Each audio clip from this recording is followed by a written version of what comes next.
ஹரஹர நம பார்வதிபதையே ஹரஹர மகாதேவ. தென்னாருடைய சிவனே போற்றி, எந்நாட்டவர்க்கும் இறைவா போற்றி. குணமிகு வியாழ குரு பகவானே, மனமுள வாழ்வு மகிழ்வுடன் அருள்வாய். ப்ரஹஸ்பதி வியாழ குரு பரமநேசா, கிரக தோஷம் இன்றி கடாட்சித்து அருள்வாய். வக்ரதுண்ட மகாகாய சூரியகோடி சமப்பிரப, நிர்விக்னம் குருமே தேவ, சர்வ காரியேஷு சர்வதா. அன்பார்ந்த எங்களுடைய நவக்கிரக நியதி யூடியூப் தொலைக்காட்சி நேயர்களுக்கு உங்களுடைய ஜோதிட ஆச்சாரியர் ஜோதிட குரு சிவஸ்ரீ டி சரவணமாணிக்க சிவாச்சாரியர், முதல்வர், காஞ்சி காமகோடி பீடம் வேத சிவ ஆகம பாடசாலை, சங்கரமடம், காஞ்சிபுரம். அலைபேசி 98509837 9865098370. அடியனுடைய பணிவான வணக்கங்கள் மற்றும் ஆசீர்வாதங்கள். நாம் நமது நவக்கிரக நியதி தொலைக்காட்சியின் வாயிலாக காண இருக்கக்கூடிய இந்த பதிவு அப்படின்னு பார்த்தோம்னா, அதாவது ஆண்டுக்கு ஒரு முறை ஒரு ராசியை விட்டு மற்றொரு ராசிக்கு பயிற்சியாகக்கூடிய இடம்பெயரக்கூடிய கிரகம் நவக்கிரகத்தில் குரு பகவான். அதாவது பொதுவாக கிரகங்கள் அப்படின்னா உங்களுக்கு எல்லாருக்குமே தெரியும், விளக்கம் கொடுக்க வேண்டியதில்லை. கிரகம் அப்படின்னா பிளானட்ஸ். சூரியன், சந்திரன், அங்காரகன், புதன், குரு, சுக்கிரன், சனி, ராகு, கேது, இப்படி 9 கிரகங்கள். இந்த 9 கிரகங்களும் இதைத்தான் கோச்சாரம் அப்படின்னு சொல்லுவாங்க. நல்லா கேள்விப்பட்டுக்கணும். கோ அப்படின்னா கிரகங்களை குறிக்குது, சாரம் அப்படின்னா இடம் மாறுதல், பயிற்சி ஆகுதல், நகருதல், மூவாகிறது அப்படின்னா சமஸ்கிருதத்தில் வார்த்தை. இப்போ இந்த கோச்சார பலன்களில் தான் இந்த பயிற்சிகள் பூரா வரக்கூடிய அமைப்பு ஏற்படும். அதில் ஒவ்வொரு கிரகங்களும் இவ்வளவு நாள் ஒவ்வொரு ராசியில் தங்கும், அதுக்கப்புறம் அடுத்த ராசிக்கு போகும் அப்படிங்கிற அளவுகள் உண்டு. அப்படி பார்க்கும் பொழுது சூரிய பகவான் 1 மாத காலம் ஒரு ராசியிலும், சந்திர பகவான் வெறும் 2.5 நாட்கள் மட்டும் ஒரு ராசியிலும், செவ்வாய், புதன், சுக்கிரன் 1.5 மாதம் ஒரு ராசியிலும் தங்கி பயிற்சி ஆகிறார்கள். அதிகப்படியாக ஒரு ராசியில் தங்கி நன்மை தீமைகளை செய்யக்கூடிய கிரகம் அப்படின்னு பார்த்தால், முதல்ல அதில் சனி பகவான் 2.5 ஆண்டுகள், 2வது ராகு கேதுக்கள் 1.5 வருஷங்கள், 3வது குரு பகவான் 1 வருடம் ஒரு ராசியில் தங்கி பயிற்சி ஆகிறார். அப்பேற்பட்ட அந்த குரு பகவான் அப்படின்னு எடுத்துட்டால் நவக்கிரகத்தில் மிகவும் முக்கியமானவர். ஏன் முதல்ல அதாவது நம்ம பார்க்கக்கூடிய பலாபலன்கள் அப்படின்னு எடுத்துட்டோம்னால் குரு பயிற்சியை பற்றத்தான் இப்போ பார்க்க போகிறோம். இருந்தாலும் இந்த குரு பகவான் ஏன் இவ்வளவு முக்கியத்துவம், நவக்கிரகத்தில் மற்ற 8 கிரகங்களுக்கும் இல்லாத ஒரு தன்மை குரு பகவானுக்கும். ஏன்னா குரு பார்க்க கோடி நன்மை அப்படின்னு சொல்லுவாங்க. மற்ற கிரகத்துக்கு எதுக்கும் அந்த வாக்கியம் கிடையாது. ஓடிப்போனவனுக்கு 9ல் குரு, இப்படியெல்லாம் குருவை பற்றி நிறையா விஷயங்கள், நிறைய பேச்சுக்கள் அடிபடும். எங்கே பார்த்தாலும் ஒரு சினிமா கூட வந்திருக்கு 9ல் குரு அப்படின்னு. ஏன் அப்படி எடுக்கிறாங்க? 8ல் சனின்னு எடுக்கலாம்ல. இப்போ இந்த குரு பகவான் அப்படிங்கிறவர் ஒருவருடைய ஜாதகத்திலையும் இந்த உலகத்தில் இருக்கக்கூடிய வாழ்வியலுக்கும் குருவில்லா வித்தை பால், குரு ரொம்ப முக்கியம் அப்படிங்கிற மாதிரி ஒரு அமைப்பு அப்படிங்கிறதான் இந்த ஜோதிட சாஸ்திரம். அதனால தான் நாங்கள் எங்களுடைய தொலைக்காட்சியினுடைய பெயரை நவக்கிரக நியதின்னு வச்சுருக்கோம். நிறைய பேருக்கு இதனுடைய விளக்கங்கள் புரியும். நியதி அப்படின்னா வழிமுறைகள், நவக்கிரகங்கள் இப்படி தான் இருக்கணும், இதைத்தான் செய்வாங்க, நவக்கிரகத்தினுடைய வேலைகள் அப்படிங்கிறத குறிக்கக்கூடியது தான் இந்த யூடியூப் தொலைக்காட்சியினுடைய பேர். நிறையா ஃபேமஸுக்காக இங்கிலீஷ் பேர் அப்படி இப்படியெல்லாம் வச்சு நல்லா ஃபேமஸ் பண்ணணும்னு வைக்கலாம். பட் அது அவசியம் கிடையாது. நவக்கிரகத்தை வச்சு தான் ஜோதிடம், ஜோதிடத்தை வச்சு தான் வாழ்க்கை, வாழ்க்கையை வச்சு தான் நாம்போம். இதுதான் சிம்பிள் மேட்டர். இந்த உலகம் இயங்குது அப்படின்னா கிரகங்கள் அடிப்படையில். இப்போ கிரகங்களுடைய நேதி எப்படி இருக்கும், அதான் நவக்கிரக நேதி. அந்த நேதின்னு பார்க்கும் பொழுது குரு பகவானுடைய நேதி என்ன அப்படிங்கிறது தான் பார்க்குறோம். குரு பார்க்க கோடி நன்மை. ஒருவருக்கு குரு பார்த்தால்தான் நன்மை உண்டாகும். அப்போ என்னென்ன ராசியை குரு எங்கிருந்து பார்ப்பார்? ஒருவருடைய குரு இருக்கக்கூடிய இடத்திலிருந்து 5, 7, 9, 11 இதெல்லாம் குருவினுடைய பார்வை.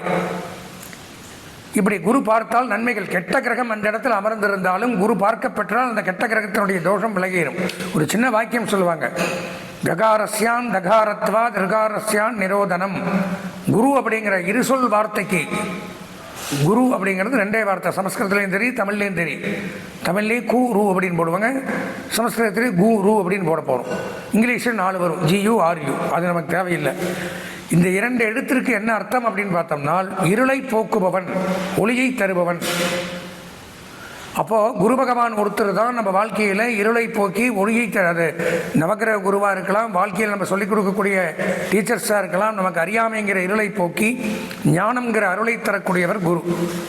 நவக்கிரகத்திலையும் குரு பகவான் இருந்தால்தான், குரு பலன் வந்தால் தான் கல்யாணம் நடக்குது, குரு 5ல் இருந்தால் தான் குழந்தை பிறக்குது, குரு 9ல் இருந்தால் தான் வீடு வாங்க முடியும். இப்படியெல்லாம் குரு எங்கெங்கே இருந்தால் என்னென்ன நன்மைகள் அப்படின்னு குருவை வச்சு தான் ஒரு நல்ல சிறந்த ஜோதிடர் அப்படின்னு நிரூபிக்கணும்னா குருவை வச்சு தான் அவன் ஜாதகமே பார்க்க முடியும். அப்படி குருவை வச்சு தான் பலன்களை சொல்ல முடியும். அப்பேற்பட்ட இந்த குரு பகவானாகப்பட்டவர் கடந்த காலம் முழுவதும் ரிஷபராசியில் அமர்ந்து கொண்டு தற்சமயம் வருகின்ற மே மாதம் 11ஆம் நாள், அதாவது 11/5/2025 ஞாயிற்றுக்கிழமை என்று மதியம் 1:30 அளவிற்கு குரு பகவான் ரிஷபம் ராசியிலிருந்து மிதுனம் ராசிக்கு பெயர்ச்சியாகிறார். இது குரு பெயர்ச்சி. குரு பயிற்சி அப்படிங்கிறது அதாவது மே மாதம் 11ஆம் நாள், வாக்கிய பஞ்சாங்க பிரகாரம் மே மாதம் 11ஆம் நாள் ஞாயிற்றுக்கிழமை மதியம் 1:30 அளவில் குரு பகவான் ரிஷபராசியிலிருந்து மிதுன ராசிக்கு போகிறார். அது சமயம் மேஷம் முதல் மீனம் வரை இருக்கக்கூடிய 12 ராசிகளுக்கு என்னென்ன நன்மை தீமைகள் அப்படிங்கிறது தான் இந்த பதிவில் பார்க்குறோம். இந்த பதிவில் நம்ம பார்க்கறது அப்படிங்கிறது பொதுவாக என்னுடைய சொந்த கருத்தோ பொது விதியோ கிடையாது. நான் இந்த பதிவில் சொல்லக்கூடிய பலாபலன்கள் அனைத்துமே 18 சித்தர்கள், உங்களுக்கெல்லாம் தெரியும் 18 சித்தர்கள்னால் மகான்கள், பல ஆயிரம் வருடங்களுக்கு முன்பாக வாழ்ந்து மறைந்தவர்கள். புலிப்பாடி சித்தர், இந்த மாதிரி பாம்பாட்டி சித்தர், போகர், இந்த மாதிரி நிறைய இருக்கார், கோரக்கர், சொல்லிகிட்டே போகலாம். அதில் ஒரு சித்தர் தான் இந்த புலிப்பாடி சித்தர். அவர் பல ஆயிரம் ஆண்டுகளுக்கு முன்பாகவே இந்தந்த வாக்கிய பிரகாரம், வாக்கியம்னா வாயில் சொல்லி எழுதிட்டு போகிறது. நிறைய பேர் கேட்பாங்க, நீங்கள் எப்படி ஜாதகம் பார்ப்பீங்க, வாக்கிய பஞ்சாங்கமாக திருக்கணிதமாக? திருக்கணிதம் அப்படிங்கிறது கால்குலேஷன், நாம் கணக்கு போடுறது, விஞ்ஞானம். வாக்கியம் அப்படிங்கிறது ரிஷிகளும் முனிவர்களும் உலகம் உண்டானதிலிருந்து கணிச்சுன்னு வந்தது. அப்படி அந்த வாக்கிய பஞ்சாங்க பிரகாரம் அந்த புலிப்பாணி சித்தர் அப்படிங்கிறவர் தன்னுடைய பாடல்களில் அந்த பல ஆயிரம் வருடங்களுக்கு முன்பாகவே ஓலைச்சுவடியில் இன்னென்ன இடத்துல இன்னென்ன கிரகங்கள் அமர்ந்தால் இன்னென்ன பலன்கள் தான் தரும் அப்படிங்கிறத துல்லியமாக தெளிவாக எடுத்து உரைத்து சென்றுள்ளனர். அதனுடைய பதிவை அப்படியே மொழிபெயர்ப்பு செய்து உங்களுக்கு இந்த குரு பயிற்சி பலனாக எங்களுடைய நவக்கிரக நியதி அப்படிங்கிற யூடியூப் தொலைக்காட்சியின் வாயிலாக தங்களுக்கு இப்போ தாராளமாக நாங்கள் வழங்க இருக்கிறோம். எனவே இதை காணும் அன்பர்கள் இதை முழுமையாக கண்டு இதனுடைய பலாபலன்களையும் தெரிந்து கொண்டு, இது மட்டுமில்லாமல் இது போன்ற பலவிதமான ஜோதிட நிகழ்ச்சிகளும் ஆன்மீக நிகழ்ச்சிகளும் ஆன்மீகம் சம்பந்தப்பட்ட விஷயங்களும் நீங்கள் தாராளமாக இதில் பார்த்து தெரிஞ்சுக்கலாம். இந்த நவக்கிரக நீதிங்கிறதுல சில சேனல்களில் பார்த்தீங்கன்னா ஜோதிடத்தை பற்றி தான் பேசுவாங்க. இதில் பார்த்தீங்கன்னா ஆன்மீகங்கள், பூஜை முறைகள், யாகங்கள், கும்பாபிஷேகங்கள், வழிபாடுகள் இப்படி தான் பண்ணணும். இந்த மாதிரி ஒவ்வொரு நாள் ஒவ்வொரு விஷயங்களை நாங்கள் பகிர்வோம்.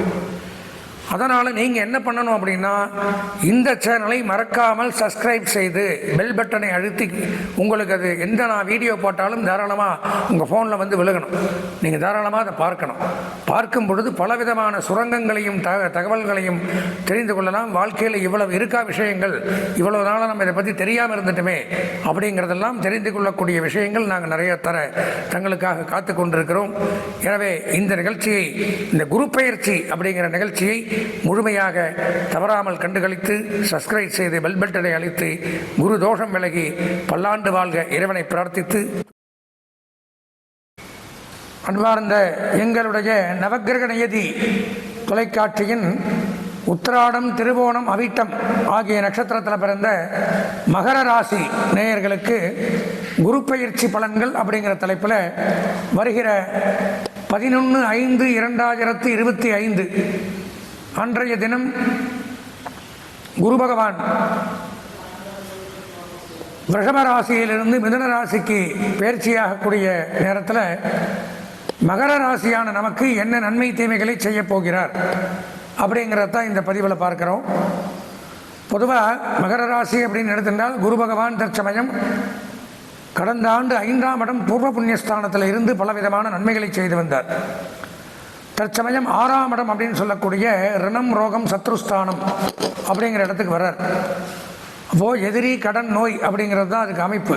இதை பற்றி நம்மளுடைய 18 சித்தர்களில் ஒருவரான புலிப்பாணி சித்தர் என்ன சொல்கிறார் அப்படிங்கிறத தான் இந்த பதிவில் பார்க்குறோம்.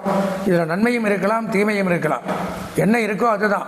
மகர ராசிக்காரங்க சந்தோஷப்படணும் அப்படிங்கிறக்கால் ஆஹா போகும்னு இப்படித்தான் இருக்கும் அப்படித்தான் இருக்கும் சூப்பராக இருப்பீங்கலாம் சொல்ல முடியாது. என்ன இருக்கோ அதை ஏற்றுக்கணும், அதுக்கு தகுந்த மாதிரி தான் நம்மளை மாற்றிக்கணுங்கிறது தான் இந்த குரு பயிற்சி பலன்கள் சொல்கிறதே. நிறையா ஜோதிடர்கள் நிறையா சேனல் பார்த்தீங்கன்னா சூப்பராக இருக்குன்னு உங்களை சந்தோஷப்படுத்துறதுக்காக சொல்லுவேன். ஆனால் வருஷம் பூரா கஷ்டப்படுவீங்க. என்னுடைய நல்ல கமெண்ட்டுக்காக நான் பொய் சொல்ல மாட்டேன். எப்போவுமே என்ன இருக்கோ அதை சொல்லிடுவேன். கமெண்ட் தப்பாக போட்டாலும் எனக்கு கவலை இல்லை, புரிஞ்சுதுங்களா? அதனால் 6ஆம் இடத்திற்கு குரு பகவான் வரும் பொழுது புலிப்பாணி சித்தர் என்ன சொல்கிறாருன்னு பார்த்தீங்கன்னா, சத்திய மாமுனி 6லே 2 காலிலும் தலை பூண்டதும் மண்டலமும் விண்டலமும் மகாபலி ஆண்டிருந்தான். மகாபலிக்கு 6ல் ஏற மன்னன் சிறைக்கூடம் சென்றான். தொண்டர்களாயிருந்தாலும் தொலைத்திடுவான் குருபதியும் பொல்லா கொடுந்துன்பம் மெத்தச் செய்வான் அப்படிங்கிறார். இன்னைக்கு விளக்கம் நல்ல தமிழ் படித்தவங்களுக்கு புரியும். சத்தியமாமுனி அப்படிங்கிற மகரிஷி ரொம்ப முனிவரில் விசேஷம். சத்திய ரிஷி அப்படின்னு பேர். 6ஆம் இடத்துல குரு பகவான் இந்த மாதிரி வரும்பொழுது தான் 2 காலிலும் தலை பூண்டதும். 2 காலில் நோய் வந்துடுது அவருக்கு.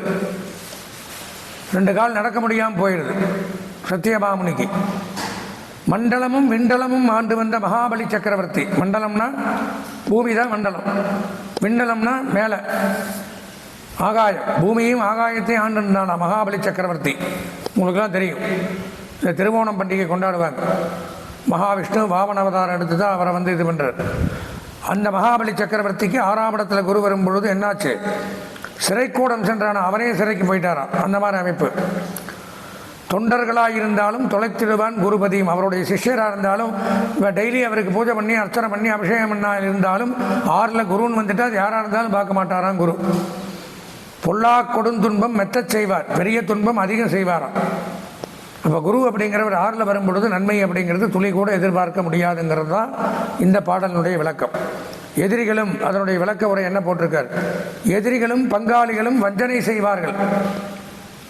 நமக்கு ஆப்போசிட் பார்ட்டி, நமக்கு சொந்த பந்தங்கள், பங்காளிகள், நம்மளுடைய எனிமீஸ், இவங்கெல்லாம் வஞ்சனை, சூழ்ச்சி, மந்திரதந்திரம், மாந்திரீகம், செய்வனை, இதுக்கெல்லாம் ஆளாகணும். மகர ராசிக்காரங்க ஜாக்கிரதையாக இருக்கணும்.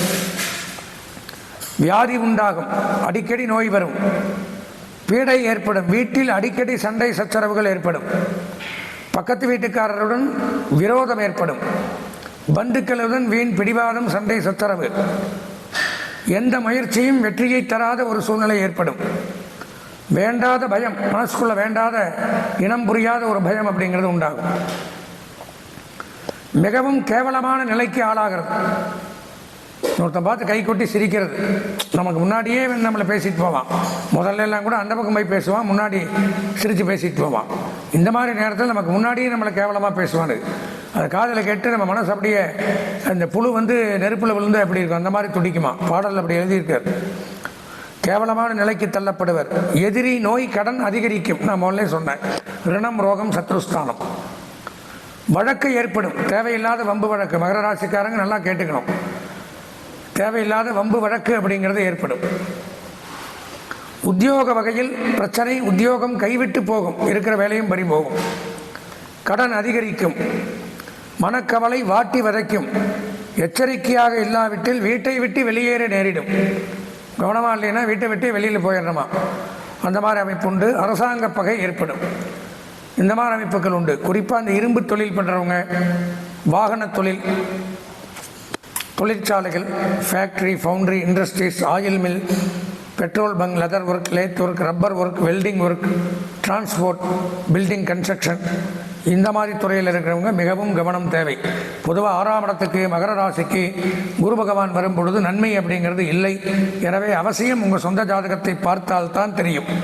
சொந்த ஜாதகத்தில் குரு பகவான் நல்ல ஸ்தானத்தில் இருந்தால் நன்மை அப்படிங்கிறத எடுத்துக்கலாம். அப்போ நீங்கள் என்ன பண்ணணும், இந்த பதிவை பார்த்த உடனே சொந்த ஜாதகம் பார்க்கணும். எப்படி பார்க்கறது, இதுலேயே ஸ்க்ராலிங்கில் என்னுடைய தொலைபேசி எண், அலைபேசி எண் வரும்.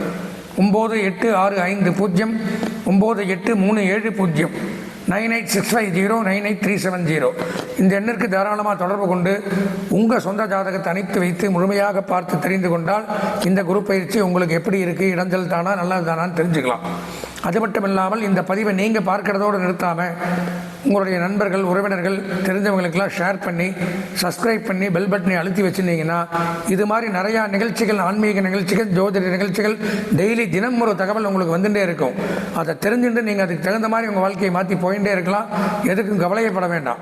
எனவே இந்த குரு பயிற்சி மிகவும் தங்களுக்கு சாதகமாக அமைய இறைவனை பிரார்த்தனை செய்து ஆசீர்வதித்து விடைபெறுகிறேன். நன்றி, வணக்கம்.